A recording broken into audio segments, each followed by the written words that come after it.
Alrighty, hello everybody, welcome back to the channel. James Cards FC here. So nice to be back. Going to be a little rusty coming off a vacation, not just from doing content, but a vacation for myself and my family. But I'm very happy to be back today to talk to you guys about something that is coming up that I think is going to be a lot of fun. It's the National Sports Collectors Convention being held in Atlantic City over the next week or so. It actually really snuck up on me that this is going to be happening so soon, but I'll be headed out there on this coming Sunday. I'm flying out, and then with the company that I work with, we'll be at the National, so you'll probably see me there in some capacity. Feel free to come up and say hi if you do see me. I've never been recognized by somebody at a show or something like that before, so I think that'd be really cool. But in any event, I will be there Monday through Saturday, or however long the show and setup is. I'll be there doing my thing, walking around, hanging out at the booth that I work for. But enough about myself. Today, I just wanted to take some time to talk about my predictions for what we're going to see for the soccer card market at the National this year. So, without further ado, let's get into who I believe will be the hottest player at the show. Now, hottest player in this case just means the player that is in the most demand. Most people are looking for this player, and they really want to move into his stuff. And so I think this player is going to be Christian Pulisic. I gave up honorable mentions to Gavi, Kylian Mbappe, Darwin Nunez, Lionel Messi, and Cristiano Ronaldo, and dark horse candidates being Pele and Maradona if people are seeking vintage, and then Neymar as another completely dark horse if people like Brazil as the World Cup favorites like Vegas does in terms of the odds to win the tournament. So my reasoning here is going to be pretty obvious. Since we're out of season, there's no clear-cut hot player that people are chasing heading into the National. It's not like Gavi is currently playing and playing amazing. Pedri's not playing right now and playing amazing. Nobody's playing right now, and so nobody's playing amazing, so there's nothing to chase in terms of player performance. So that takes care of that point. And then we also have that Messi, Ronaldo, Haaland, and Mbappe, who were the top four clear targets going into the last National. Along with the entire market, those guys have been on a downward slide for many months now, and so I think it's unlikely, in my opinion, that they get randomly hot for a week at the show, but of course, I could be wrong about that. Talking about Gavi here, I do say that Gavi is the hottest of the new product guys, but without playing any games recently, I don't think there's a hype right now at his peak. I don't think a lot of people are specifically searching for Gavi at right now and are FOMOing on him because he's not doing anything right now. He just happens to be the best guy in the new product. So I don't think it's going to be him, but I could be wrong, and Gavi mania could definitely be a thing. And then the last point here, given all of this, I think the most common strategy will be stocking up on U.S. men's national team players or players in general for the upcoming World Cup. And with that in mind, Pulisic is by far the most obvious. In fact, if you went on Sports Card Investors channel over the past week or so, he uploaded a video where he talked about maybe trading a high-end Pulisic and how he didn't want to do it because of the World Cup coming up. I think a lot of the mainstream knowledge in the hobby is sort of thinking in that direction. People want to get into stuff specifically for the World Cup, and Pulisic, because we're in America, is the most obvious way to do that for the American market. So I believe that he will be the hottest player at the show. So, moving on to coldest player. Now, this doesn't necessarily mean coldest as in least expensive. This just means the player I think most people are going to be looking to dump and move out of to move into other positions. And I think this is the easiest one to get right. I think it's going to be Moukoko, and I'll go through my reasons, but I think it's going to be really obvious that Moukoko is the guy that most people are looking to dump at this show. Honorable mentions here being Pedri, Ansu Fati, Robert Lewandowski, and the dark horse candidates being Erling Haaland, who people might be trying to move out of now that he is transferred complete. His prices didn't spike, so maybe you just want to get out now. He's not going to play in the World Cup. I think a lot of people are thinking World Cup and they want to move into World Cup positions, so Haaland isn't going to factor into that, so I could see his stuff getting moved a lot. And then Lionel Messi, his market is extremely down, especially the rookies. Do people just give up, and do they move out of his positions and move into other things because they're more interested in what's going on with the ultra modern side of the market? I think it's a dark horse candidate sort of thing. Definitely not something I would expect, but it's definitely possible. So let's talk about my reasoning for all these here. So for Moukoko, I think he's an obvious choice just due to the sheer amount of Moukoko slabs that will be at the show. He has been in the top 5 in most graded soccer players by PSA for months now. This Topps Now card that I put on the slide right here was a population of over 40,000 when it was printed, and I'm sure the PSA population is in the few thousands now. So this was a really obvious guy that people were just buying raw to grade, and now that the grading cycle is getting more and more complete, more and more Moukoko slabs are coming onto the market. And as I say in the second point, I don't think very many people actually want to hold on to his stuff. So the National presents an opportunity to dump all of it or try and trade up into the players or cards that you like more. So I think Moukoko represents a pretty obvious way to do that. For Fati, who I also listed, I think he's very similar to Moukoko. There's a lot of his slabs out there, and I don't think very many people are currently keen on holding his stuff, so I can imagine his stuff being fairly cold. I also put Pedri on this list because I think he has way too many sets and slabs that are going to be in the market, and there are more shiny, new, exciting prospects to move into. For example, Gavi is on his same team, plays the same position, and is younger, so I think a guy like Gavi could be interesting to somebody that is on the ultra-modern side. Maybe they already have a bunch of Pedri and they want to get some exposure to Gavi. I think it makes sense to move some of Pedri's stuff for that way in that sort of mindset. So I could see a scenario in which Pedri stuff is fairly cold. I'm not talking about his higher-end, low number parallels and things like that. I'm talking more of the base sort of stuff. I could see that getting pretty cold.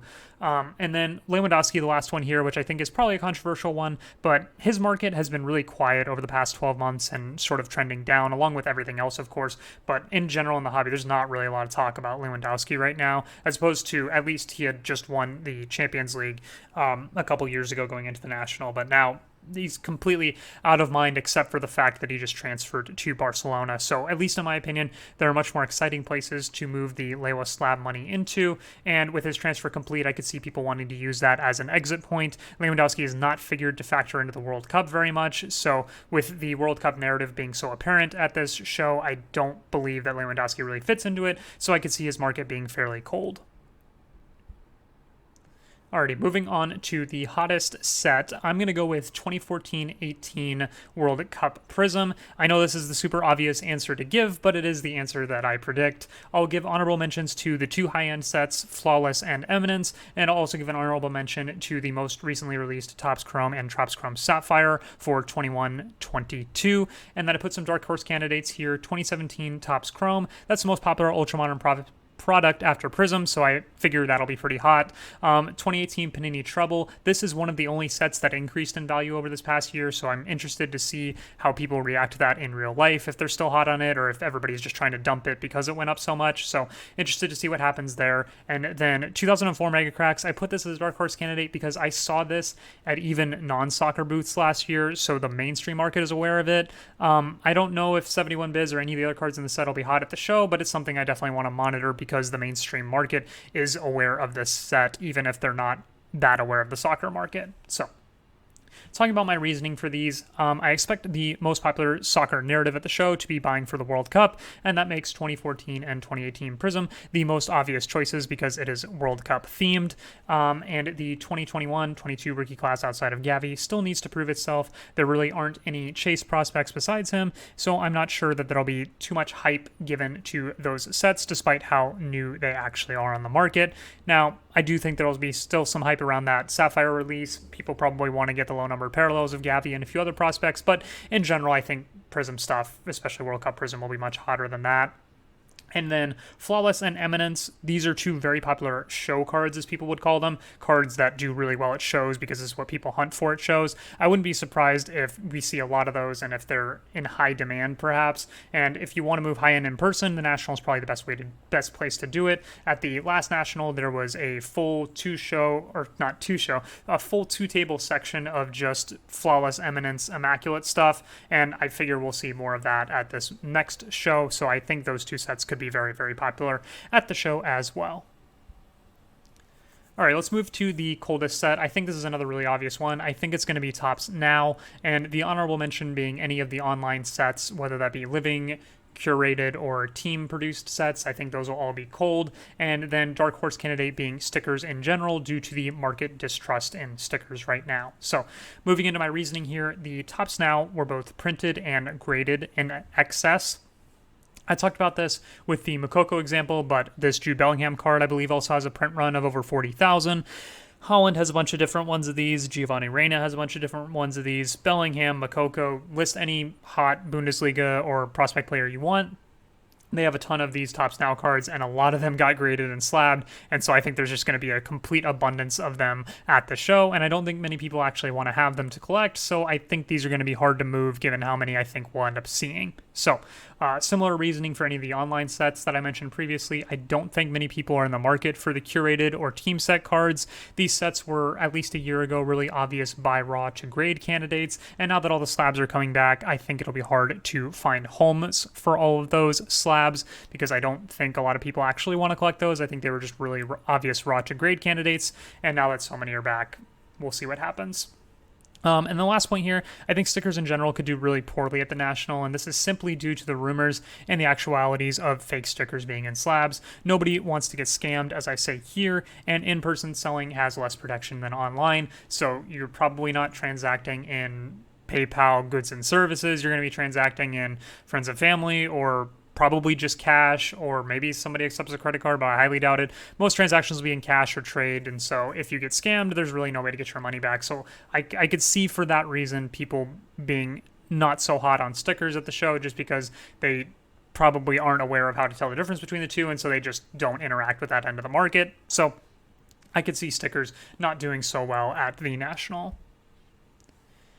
Alrighty, then we'll move into some more general predictions here. Talking about the soccer market in general at the show, I expect it to be still small but growing. So first I'll talk about last year. Last year I could count on my hand the number of soccer specifics tables among the 500 plus at the show. There were probably less than 10 that were specifically for soccer. Now there were some tables with the super mainstream Messi, Ronaldo, Haaland, Mbappe cards last year, whether that be super high-end Haaland, super high-end Messi of ultra modern sets, or Messi 71 Biz, Ronaldo rookies, and Mbappe either Prizm high-end or rookie sticker, or Haaland rookie sticker. So the super obvious stuff was there, even at shows that weren't soccer aware. But other than that, soccer was fairly non-existent. You weren't going to see Iniesta, Xavi, or even pick a guy like Lewandowski. He wasn't at the show. So stuff like that were super obvious was there, but anything else pretty much didn't even exist at the show. So that's basically what happened last year.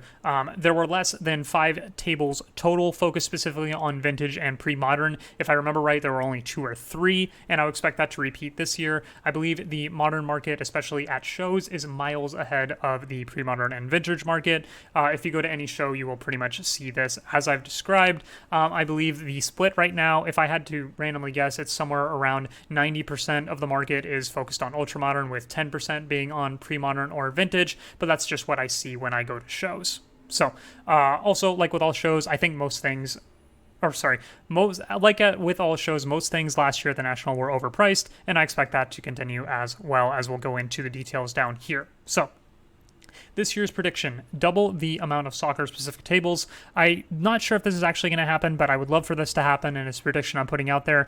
I'd love for it to go from 10 tables to 20. I think the soccer card market, at least in an ultra-modern sense, is ahead of where it was last year. There are more players that the general market is aware of than they were aware of last year. More people are chasing a different variety of players rather than just the Haaland and Mbappe craze that was surrounding last year's National. So I think in that sense, we might end up seeing some more soccer tables, and of course there's way more soccer slabs that have been graded over the past year, and so people need to be able to move those, and so in order to move those you need tables. Well, theoretically you could use a table or you could walk around, but just as a general sense, I think we could see a good uptick in the number of soccer tables. But even if we have 20 out of the 500 tables being soccer, it's still very small, but a good uptick for our market. I also say here that I think there will be super limited vintage and pre-modern options, especially if you're looking for non-Pele, Messi, Ronaldo, Maradona level players. Those were absolutely non-existent the last show I was at. I don't think there was any Eusebio. There was no Cruyff, stuff like that. Maybe you saw one or two in the entire showroom of 500 plus tables, but yeah, those cards just were not very popular to be seen. There's not a lot of them in general, and there's not a lot of them at these shows, so I would expect the National this year to be very much the same. If you're looking for vintage and pre-modern, you are much better off just staying at home and looking online than going out to these shows and hoping to find one in the wild. So next point here is that the modern market will be focused on high-end sets, low-numbered legend parallels, or risky prospect plays. I think there will be limited action on base rookies, even for even if it's for the Messi, Ronaldo, Mbappe, Haaland level players, I don't think the base are going to be very popular. I think people are very specifically going after high-end sets, low-numbered parallels of these guys, or more risky prospect plays. I don't know, throw out any guy from the new set you like. Benjamin Sesko, Brian Broby, guys like that I think will be somewhat popular. Noah Lang, Anthony. I could go on a list of guys like that where people can still feel like they're getting in early. It's more of a risky play, but you can get some low-numbered stuff for a decent price, at least in a decent price, as in not a few $1,000s, maybe a few $100s, and you hope it'll go to a few thousand. Whereas with all this base stuff, it's been doing so bad, the market sentiment's so bad on it, I don't see it doing very well at these shows. Last point here, overpricing of cards that have seen substantial dips, 71 Biz, Haaland sticker, Mbappe base rookies, etc. Fill this out with any card that you've seen a substantial dip on in the past 6 months. I think a lot of people are still underwater on these cards and don't want to sell at the current prices. The example I give here is that multiple dealers will have a Messi 71 Biz BGS 9, but I doubt any of them will want to sell it for the current price, which sits at around $8,000 around fair market value based on recent comps. So I don't think you'll actually be able to get one for that price. Even if you do see it, they'll probably be priced at least sticker at like 15,000, and the person will probably take like 12 cash, 13, 14 trade or something like that. Those are figures that I could see being realistic. I don't think anybody's actually going to be dumping Messi, but I could be completely wrong here. I will say that if you do go to shows a lot, you will notice that a lot of the things are priced above eBay comps. It's just how it is. You can try and negotiate. It just depends on who you're working with. I specifically went to the National last year trying to acquire a silver 2016 Christian Pulisic PSA 10 Select rookie. I found 2 of them. Both of the dealers were overpriced by anywhere between $500 and $1,000, and none of them wanted to negotiate below that. So even if you do find the card that you're looking for, it is somewhat unlikely that the person actually wants to move it for the market price. So unfortunately, that's going to be the case of the National, but it just depends on who you're working with. Hopefully, the person that has the card you've been searching for is willing to move things at market price, because if not, you're probably just going to be stuck. Alrighty, moving on to the last page of more general predictions. Prediction number 1 up here in the general section would be that lots of people are going to be trying to trade up. I think this will be the theme of the show, people trying to trade up, and this would be wanting to move a combination of $10 to $50 slabs into one big card or a couple big slabs. And this is really obvious. A bunch of people are getting a bunch of stuff back from PSA. A lot of it was just a bunch of base cards or Topps Now cards that are worth $10 to $50. And you really want to take that and you want to move it into something worth $1,000, $2,000, $3,000. And in order to do that, you have to move the inventory you have. And that's a lot easier said than done. If you're going to try and do this, you're probably going to have to trade up at a massive discount, which will be something like 50% of the most recent comp. So if you have a PSA 10 slab that most recently sold for $50 and you're trying to move, let's say, 20 of those into one big slab, the person that has a big slab will probably make you only get 50% of the comps of that $50 slab. So instead of selling them 10 $50 slabs, you're selling them now 10 $25 slabs. So that's because there's a very low demand from dealers right now that want to take on low dollar slabs with the PSA backlog returning. The dealers understand just as much as you do that the more of these things that come back, the more in value they will drop, especially given the market conditions being so bad. So nobody really wants these base cards right now outside of true collectors that want to collect these base cards. So if you're trying to move them, I don't think it's going to be very easy, and you'll probably have to take a massive discount on the comp side if you want to move them up into something bigger. And I do think that this will be a very, very common strategy that people will be trying to employ at the show. And the more people that are trying to do this, the more you'll have to give a discount when you're trying to trade up. So moving on to number 2 here, we have massive ultramodern focus. I talked about this before, but from a few shows that I've been at, it's a complete oddity to see pre-modern or vintage soccer cards. You're lucky if at a mid-sized regional show you see one table that has vintage or pre-modern soccer. So I don't expect the National to be any different. Maybe we'll see 2 to 5 tables that are specifically for vintage or pre-modern soccer, but a vision of seeing a bunch of Ronaldo rookie stickers, Messi rookie stickers, Cruyff, Vanderhouts, and all that kind of stuff. No, not very likely. Ronaldinho early issues. No, you're not going to see that at the National, unfortunately. So at least not in high numbers. You might see 1 or 2, but no, you're not going to go into the National and see a bunch of pre-modern and vintage stuff. So Moving on to number 3, World Cup hype. I think this will be the most common phrase associated with the soccer market at the show.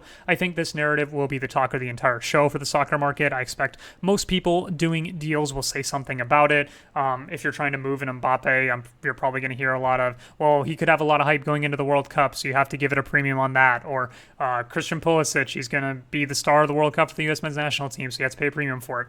I expect everybody that is moving any of those cards to be saying something like that. It's going to start to annoy me at some point over the week, but I just have a feeling that that's going to be a very, very strong narrative people are going to be trying to push. So I can see that being the talk of the show for the soccer market.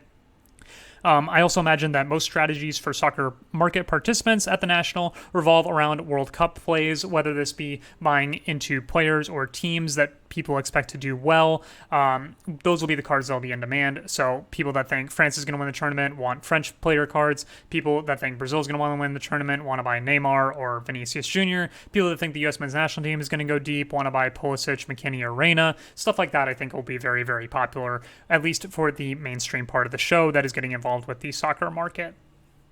And in that same vein, I also have U.S. men's national team bias. Since the National is in the United States and the World Cup is so close, I would expect that many people will be thinking about U.S. men's national team players and cards at the show, whether that be your Pulisic's, your Reinas, your Weston McKennies, perhaps if you even go further back, maybe Landon Donovan and Clint Dempsey, you'll see a nice little bump. Who knows? But I do know that even SCI Sports Card Investor talked about a high-end Pulisic on a recent episode. I mentioned this before in the video, but he had a gold Kaboom BGS 9.5 that he didn't want to move in a trade, specifically because he said that he thinks that has a lot of room to grow, not only in this World Cup, but in the World Cup heading to 2026. And so I think that is the most popular mainstream narrative that is currently on the soccer market. So I think a lot of people will be following that U.S. men's national team sort of biased thinking. And then the last point here, which I think is potentially the most fun, a player will transfer during the week of the National and the market will hyper-react. I list a number of options here. Maybe it's Antony, maybe it's Carney with the last name Chukmoana or something like that.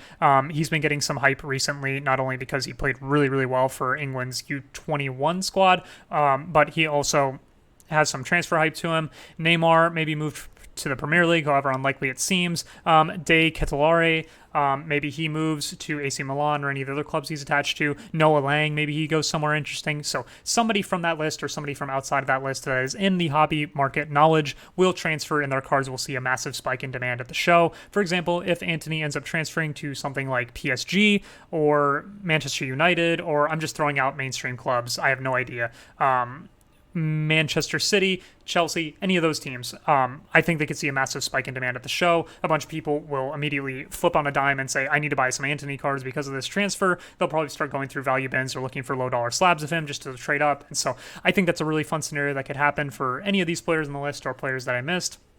And just given where we are in the transfer window, I think it's somewhat likely that a player of some hobby knowledge does transfer during the National, and the market will be hyper-reacting to that, and I will definitely look forward to what happens if that does come true. So, without further ado, that is the conclusion of today's video. I thank you guys so much for watching. Let me know down below in the comment section what your predictions are for the National. If you're going there, pretty much anything National regards, feel free to leave it in the comment section. We'll get back to a more normal recording schedule after the National ends and after my trip there. I plan on doing some sort of a National wrap-up, maybe a longer form video podcast type sort of thing. After I figure out what's going on at the National and spend some time there, I can give you guys a market update from the show floor. But in any event, that will conclude today's video. Thanks again so much, you guys, for watching. Feel free to like, comment, subscribe, and I will see you in the next video.